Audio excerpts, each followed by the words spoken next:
आपल्याला सगळ्यांना सांगतो, तुमच्या म्हणण्याप्रमाणे आज दुसरा दिवस उपोषणाचा सरकारनं आणि विशेष करून मुख्यमंत्री फडणवीस साहेबांनी सगळ्या मागण्याची अंमलबजावणी करणं आवश्यक आहे. ती अंमलबजावणी त्यांनी करावी, कारण उपोषणाच्या काळात चौथ्या दिवसापासून ऑटोमॅटिक तोंडाला पाणी यायला सुरू होतं. आज दुसऱ्या दिवसापासूनच ती सुरू झाली, कारण अगोदरच 2 दिवसापासूनचा प्रवास आणि 2 दिवसापासूनचं उपोषण असेल, त्यामुळे शरीराला जास्तीचा परिणाम होतो. त्यामुळे उपोषणाचा दुसरा दिवस आहे. सरकारला आमचं सांगणं आहे, मागण्याची अंमलबजावणी तात्काळ करा. गोरगरीब मराठ्यांना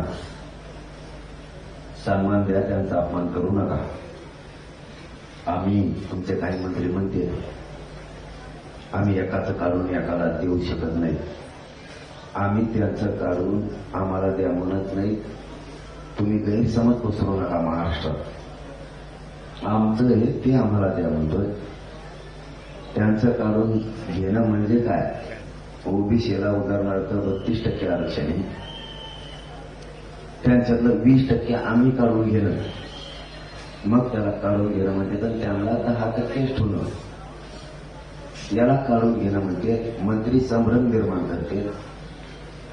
आम्ही 32% ओबीसी आरक्षणातलं 20% मराठ्याला काढून द्या ओबीसीचं असं म्हणत नाही. 10%च ओबीसी आरक्षण 32%तलं ओबीसीला ठेवा असं आम्ही म्हणत नाही. आम्ही म्हणतोय आमच्या ज्या नोंदी आहेत त्या ओबीसी आरक्षणात आहेत. आम्ही ओबीसीतच आहेत. मराठा आणि कुणबी हा एकच आहे. हे आमचं म्हणणं आहे. हे सरकारनं समजून घ्या, संभ्रम निर्माण करू नका आणि राज्य अस्थिर करण्याचं काम मंत्र्यांकडून होऊ नये ही अपेक्षा आहे. तुमचा दुसरा प्रश्न होता की पोरांच्या बाबतीतचा. पोरांना माझी सगळ्या विनंती आहे, तुमच्या गाड्या पोलिसांनी दिलेल्या पार्किंगमध्ये लावा. पोलिसांना कोण बोंबल तरी कशाला? पत्रकार परिषद चालली तरी बोंबल जाईल. तो तेवढ्यालाच आलेला का? फक्त काय करायचंय काय नाही करायचं यातले पक्षाने पाठवलेले असते. ते त्यांना काय देणं घेणं नाही. काय सांगितलंय काय करायचं. माणसं बोलत असले तरी पण त्यांनी काय सांगितलं हे ऐकून लोकांना सांगायचं नाही, फक्त तिथं जाऊन आरडायचं. यांनी केव्हा मुंबई बघितलेली नसती. यातले पक्षाचे चमचे असते ते, आणि आपल्या चमच्या अवलाद्यामुळं आपल्या गोरगरिबांच्या भविष्यावर अडचणी. कारण याला कधी समाज बाप नाही वाटला, याला नेतेच बाप वाटले हमेशा. म्हणून आमच्यासारख्या 7 करोड गरीब मराठ्यांचं वाटलं झालं. आम्हाला आरक्षण पाहिजे, राजकारण नाही करायचं. आणि मुख्यमंत्र्याला नेमकं राजकारण करायचे, आरक्षण द्यायचं नाहीये. ज्या ज्या स्पॉटवर पोरं असतील त्यांना विनंती आहे, संयम धरा, वाट बघू आपण. शांत राहा, आपण वाट बघू. रस्ते तुम्ही रस्त्याला गाड्या लावण्याऐवजी त्यांनी सरकारनं आणि पोलिसांनी दिलेल्या मैदानावर लावा. माझी विनंती आहे तुम्हाला. आता सगळ्या मुंबईत मराठी झाली. काय मुंबईत त्यांनी बघू नये येऊ नये का? ते काही वाईट करणार नाही. शब्द आहे माझा आणि पोरांना सांगणं अजिबात वाईट करायचं नाही. आता सगळ्या मुंबईत मराठी पसरले. फक्त वाहनं सुरक्षित लावा. पोरांना माझं सांगणं आहे. मला वाटतं त्या बीपीटी का काहीतरी मस्जिद बंदर जवळ तिथलं एक ग्राउंड आहे, त्या ग्राउंडला लावा. इथून 3 किलोमीटर ते ग्राउंड आहे. त्याच्यानंतर कॉटन ग्रीन म्हणून आहे शिवडीला, 2-4 किलोमीटरवर आहे. इथून पायी येऊ शकता, जाऊ शकता, रेल्वेने येऊ शकता. तिथं लावा. ई शेड म्हणून खूप मोठी पार्किंग आहे शिवडीला, तिथं पण लावा. तुम्ही जर गाड्या व्यवस्थित तुमच्या सुरक्षित लावल्या ना, तुम्ही जरी आझाद मैदानला आले किंवा इकडं तिकडं बाप्पाच्या पाय पडून आले किंवा इकडं तिकडं फिरून आले, तर तुम्हाला पुन्हा तुमच्या गाडीपाशी जाऊन जेवण करता येईल, पाणी पिता येईल. पाऊस आला तर तुम्हाला तुमच्या गाडीत झोपता येईल. म्हणून ह्या गोष्टी समजून घ्या. तुमच्या गाड्या पार्किंगला लावा. आणि इथून वाशीचं मैदान जास्तीत जास्त 20-22 किलोमीटरवर आहे फक्त. तिथं काही गाड्या लावा. आणि रेल्वेनं 5 रुपये घेते आझाद मैदानला यायला. आझाद मैदानावर तुम्ही 1-2-3 मिनिटात चलत येता. त्यामुळं काही जणांनी तिकडं वाशी मार्केटला गाड्या लावा आणि तिथं सगळं व्यवस्थित होत आहे.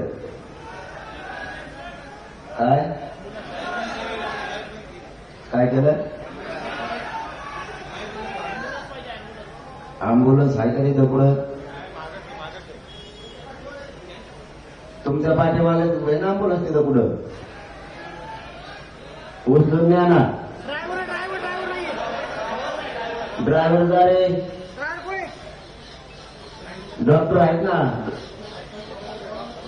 डॉक्टर जा तिकडे. आपले डॉक्टर आणले का?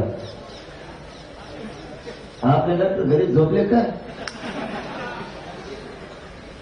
गेले का? जा लवकर. डॉक्टर यायला लागले रे बरोबर. आपण बरं का अँब्युलन्स आणायला सांगितलं होतं ना. हा पुढे येतं मग आले काय? ते एका जागेवर 2-4 अँब्युलन्स लावून ठेवा. तिकडे आपल्या आताच लावून ठेवून म्हणा, म्हणजे तिथंच तपासता येईल. आपल्या पोरांनी सगळ्यांनी इथं जे ग्राउंडवर आहेत त्यांना सांगतो, तुम्हाला जर कोणाचा फोन आला तर त्यांना सांगा तिकडं मार्केटला गाड्या लावा आणि पायी या. शांततेत हे आंदोलन पार पाडून जिंकायचंय, समजून घ्या.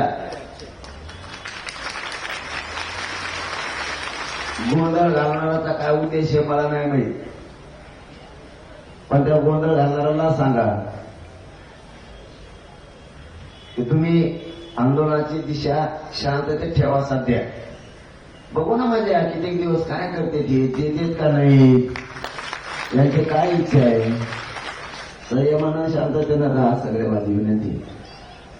आता कुठं आहे?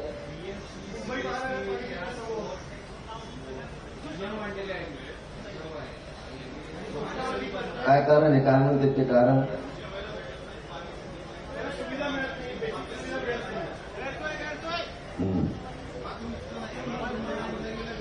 मग आता ते देणं तर काम आहे ना. बीएमसीचा कोण असतो इथं? आयुक्त असतो का इकडं? मग आयुक्ताचं काम आहे ना. गेले बीएमसीच्या आणि महानगरपालिकेच्या आणखी पुढं बीएमसी महानगरपालिका एकच असत. सीएसटी बीएमसीच्या समोरचे आणि सीएसटीच्या समोरच्या पोरांना विनंती आहे, शांततेनं घ्या. नका मिळू देऊ. तुम्हाला जेवायला मिळालं नाही, तुम्हाला पाणी मिळू द्या नाही मुख्यमंत्री, कारण प्रशासक बसलेला असणार आहे सध्या. त्याच्यामुळे कंट्रोल सगळा मुख्यमंत्र्याचा असणार आहे. पण कधी ना कधी वेळ बदलत असती. तुम्ही रिटायर जरी झाले तरी आयुक्त साहेब सुट्टी देणार नाही, कारण मराठ्याच्या पोराचं पाणी तुम्ही बंद केलं. तुम्हाला वाटत असं मी नोकरीला कोणी काही करीत नाही, पण चांगल्याला जिरलेली आहे तर तुमचा काहीच विषय नाही. कधी ना काही बदल होत असतो. त्या टायमाला सगळा हिशोब होणार आहे. त्यांचं नाव फक्त लिहून ठेवा. बीएमसीचा आयुक्त कोण आहे?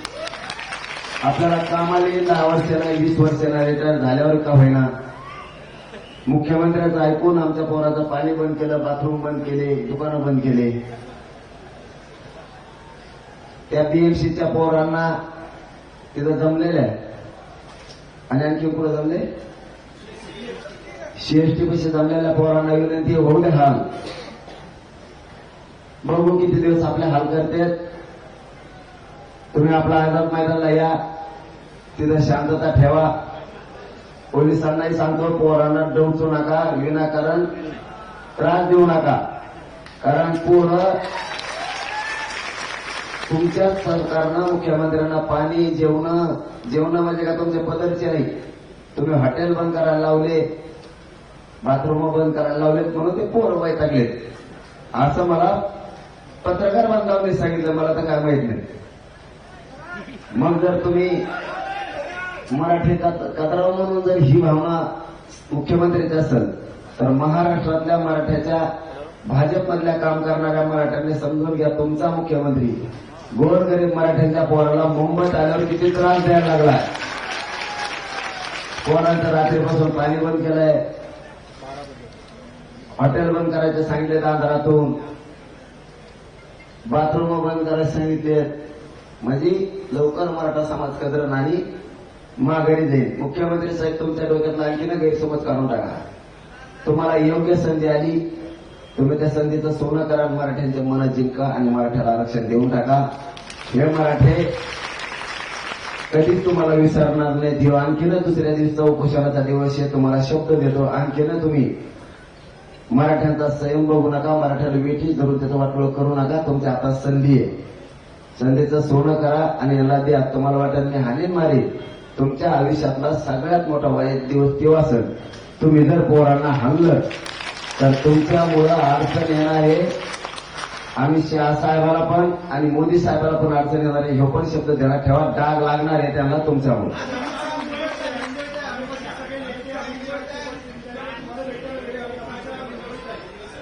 काय म्हणलं?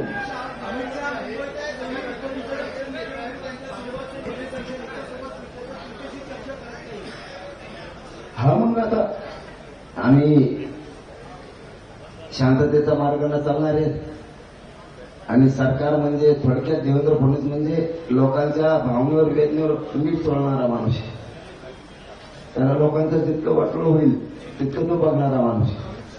हो ना, त्यांच्या संग हिडल, सगळ्या देवदेव गणपतीचं दर्शन घेत्या, कोण केंद्रीय मंत्री आला दिल्लीवर त्यांच्यासोबत हिडल. मराठ्याच्या मागण्याकडे वेळ नाहीये लक्ष द्यायला. मग यालाच म्हणते महाराष्ट्र देवेंद्र फडणवीसला अस्थिर करायचा, पोलिसाला लाठीचार्ज करायला लावायचा. आणि मग त्यांना गणपती नाही दिसत, मग त्यांना हिंदुत्व नाही दिसत, मग देवदेवता नाही दिसत. त्यांना वातावरण फक्त दूषित करायचं, हे त्यांचं काम आहे. हे त्यांचं काम आहे देवेंद्र फडणवीसांचं. बघू, पोरांनी शांत राहा. इकडे आझाद मैदानाकडे या, तिकडचा त्या बीएमसीचा सीएसटीचा रस्ता मोकळा करा, आझाद मैदानाकडे आणि गाड्या सुरक्षित लावा. धन्यवाद.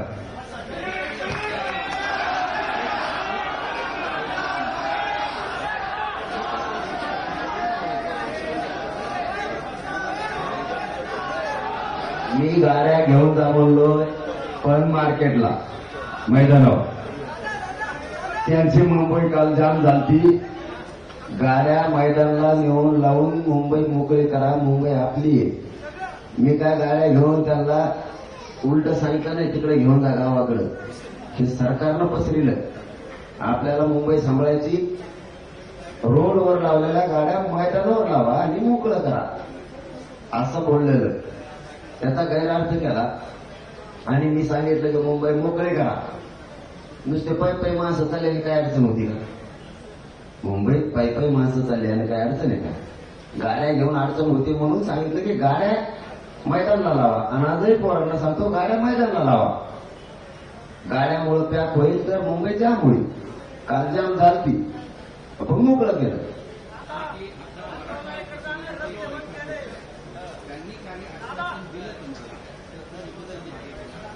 मला पाहिजे अंमलबजावणी. मी कोणाच्या शब्दावर, आश्वासनावर उपोषण मागे घेणार नाही.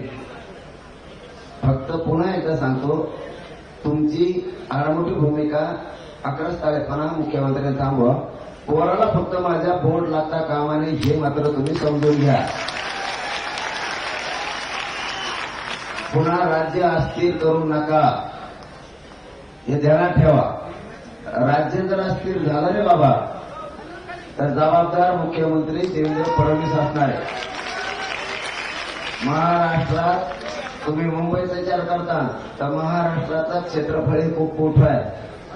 लोकसंख्येनं, महसूलनं, संख्येनं सुद्धा आणि राजकारणासाठी सुद्धा.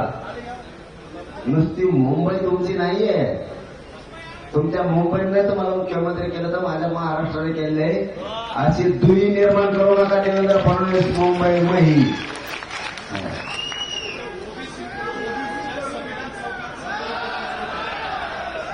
त्याचं म्हणणं आहे त्याने प्रश्नच मला विचारू नका.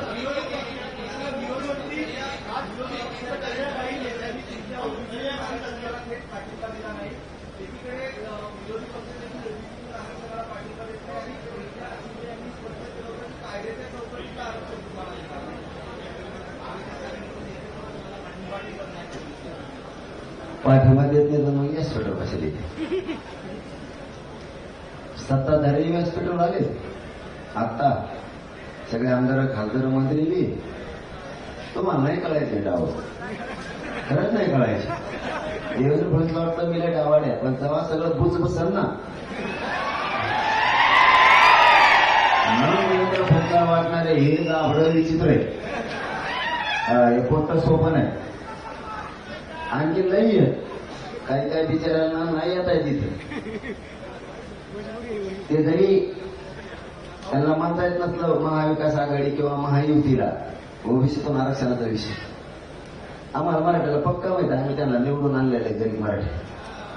ते वळवळच करू शकत नाही. त्यामुळे दोन्ही इथं बसत. आता फक्त 25-26 जण येऊन गेले काल ना आमदार, खासदारमध्ये. ते सगळ्या पक्षाचे आहेत आणि सत्तेचे बी आहेत. त्याचं टेन्शन नाहीये मला. मला टेन्शन याचं आहे गोर गरिबांना फडणवीस का अडवतो. काय मिळणार आहे राज्य अस्थिर करून? सत्ता पुन्हा मिळणार आहे? गेलीच म्हणून समजा. कधीच मिळणार नाही तुम्हाला सत्ता पुन्हा मराठीच्या वाटा आता गेला. मुंबई थोडी आहे, राज्य लय मोठं आहे क्षेत्रफळानं. सगळ्याच बाबतीत राजकीय क्षेत्रफळ, महसुली संख्येचं ती भ्रम काढून टाका लवकर.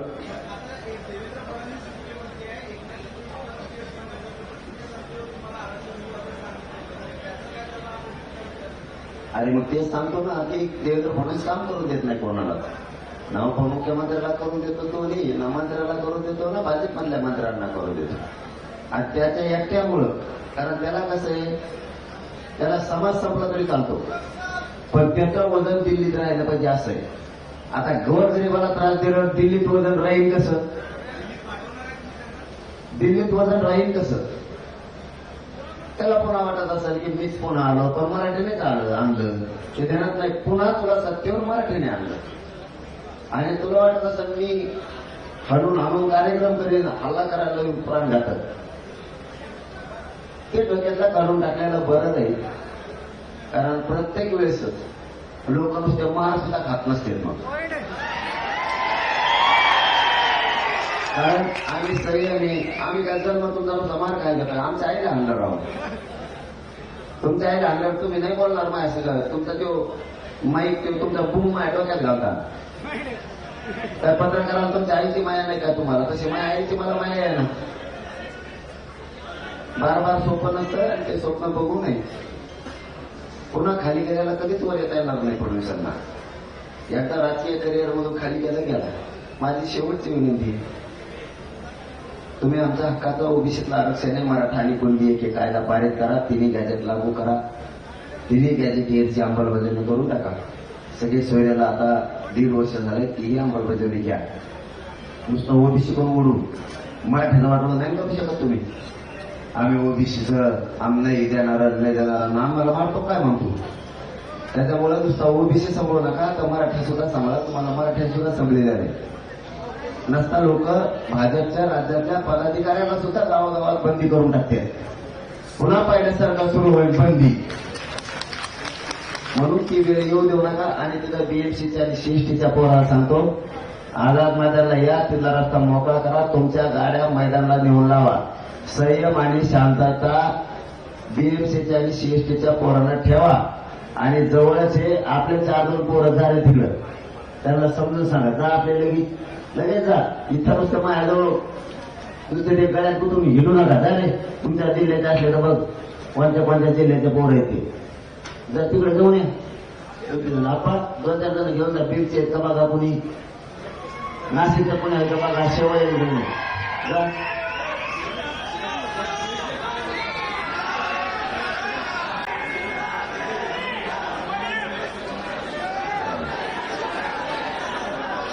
मी पोरांना एका आठवणीनं पुन्हा शेवटचं सांगतो आता बरं का, बार तुम्हाला उपोषणात आढळलं नका. गोरगरीब मुंबईच्या मराठा हे जे गोरगरीब आहेत त्यांना त्रास होता कामा नये. इथं जे कुठंतरी उड्डाण पूल आहे, त्या उड्डाण पुलावरती पूर येतं, त्या गाड्या तुमच्या काढा आणि मैदानाला नेऊन लावा. आणि पोलिसाला सरकारला सांगणे, तुम्ही त्यांना मैदान द्यायला म्हणून त्या गाड्याला गेला. तुम्ही तिकडे वाशीला पोरं असले की त्यांना म्हणता वाशीला लावा. तुम्ही पोराला सांगता की तुम्ही बीएमसीला लावा,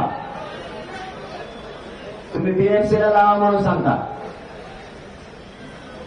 किंवा तुम्ही ते काय ती कोणती बीपीटी तिथं लावा म्हणता, तुम्ही शिवडी लावा म्हणतात. पोरा टिकू गाड्या आला त्यांना म्हणता माघारी जा, म्हणून ते पोर रोड उभारायचे. ही चूक सगळी सरकारची आहे किंवा तिथल्या काम करून घेणाऱ्या पोलीस यंत्रणेची ठराविक. ते तिकडून वाशिवून इकडे पोलीस इकडे आलं देत नाही, इथून वाशिवलं झाले पोरांनी मरते नाही घालू घालून. नाही हे पोरांचा आधी सांगतो की तुम्ही पटापटा करून घ्या. गाड्याला पोलिसांना सांगतो त्यांना मार्केट द्या. इथं शिवडीला मार्केट आहे जवळ, ते देऊन टाका. पोराला तुम्ही तिकडून बोलून घेता, इथून वाशीला जा म्हणता. वाशीला गेल्यावर वाशीच्या म्हणजे मार्केट नाही, इथं ग्राउंड नाही. कुठं लावायच्या पोराने गाड्या?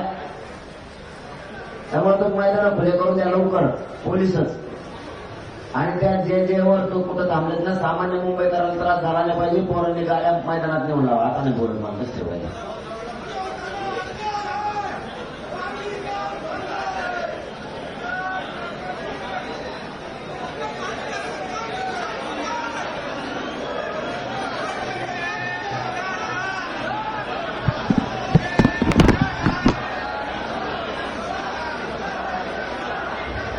आपल्या सगळ्या पोरायला सांगायला शांततेत राहा म्हणून.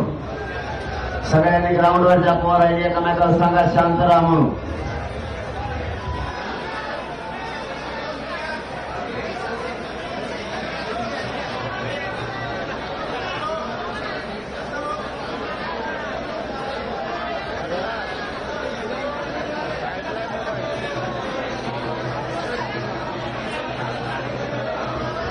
ते कॅमेरामॅनला काय त्रास देत रे?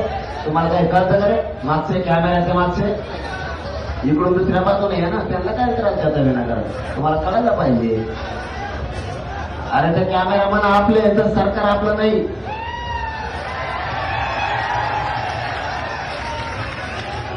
एवढं काय कोणाला त्रास देवा कोणाला नाही. सगळ्यांनी तुम्हाला तुमच्यावर जबाबदारी दिली. मी उपोषणाला बसलो ना, मी तुमच्यासाठी एवढं झटतो म्हणल्यावर मागचं तुम्ही शांततेत सगळ्यांनी समजलं पाहिजे. कुठं आलेलं म्हणलं तुम्ही ते जायला पाहिजे, त्याला सांगायला पाहिजे पाटलाला त्रास देऊ नका. तुम्ही तुमच्या गाड्या काढा. उलट तुम्हाला पाठवलं तुम्ही त्यांच्या जवळ बसायचं नाही. तुम्ही सगळ्यांनी दोघं राहिलेले मला साथ द्यायची. मी जे सांगाल ते त्यांना जाऊन सांगायचं. तुम्हाला पाठवल्यावर तुम्ही त्यांच्या सोबत नाही बसायचं. त्यांना माझा निरोप द्यायचा आणि त्यांना सांगायचं आपल्याला शांततेचे आंदोलन जिंकायचं. सगळेजण काम करा बरं. आता